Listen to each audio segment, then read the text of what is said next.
All right, y'all, let's talk about the feet a little bit today. So, feet are our foundation, right?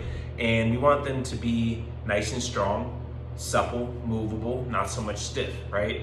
There's so many joints, muscles, and tendons going in and throughout the foot that it controls, and we don't give enough attention to them.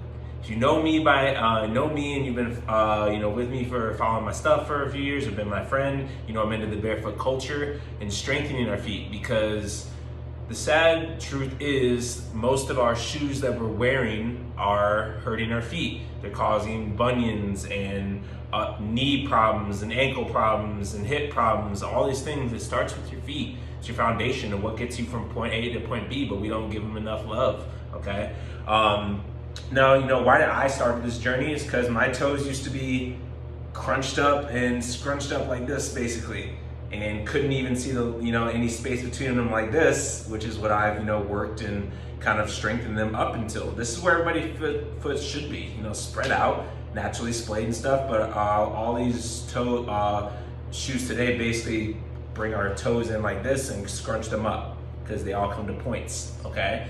Now, we can get into a whole nother conversation about minimalist shoes and stuff like that, but point of this video is to strengthen your feet foundation, okay? So, a couple ways to start that and really start working from the ground up, okay? One, deep squat practice, like you see me sitting here. This starts waking up your feet and the muscles in your ankles and stuff like that. Whatever your deep squat, it's probably not gonna be here. Maybe it starts up here, but you sit, maybe you lean into it, you work different angles and such like that until eventually you get to the point where you get down here. That's how I started, right? And now I can sit down here and relax and even meditate in it, right?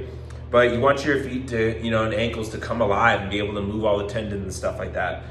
Second piece of advice, get toe spreaders. I wish I could show you mine, but my dog recently just tore them up. First time ever.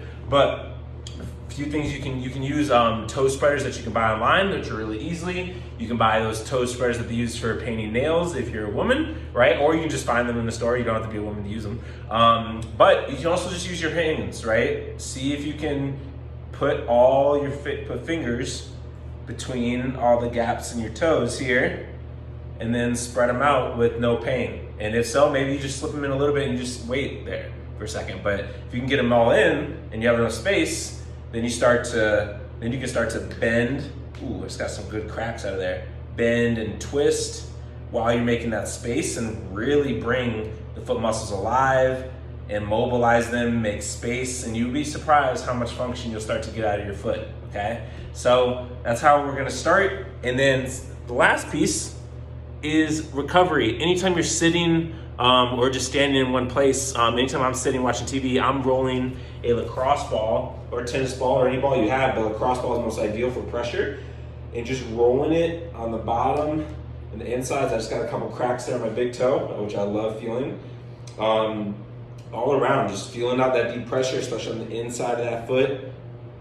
Around the arch of your foot's gonna feel pretty tender, but moving around, finding some, squeezing and relaxing the muscles, doing all that is ultimately gonna help relax certain muscles in your feet and wake them up and strengthen them as well, right? So this is the beginning, oh, there goes the ball. Beginning of the foot journey. Good luck.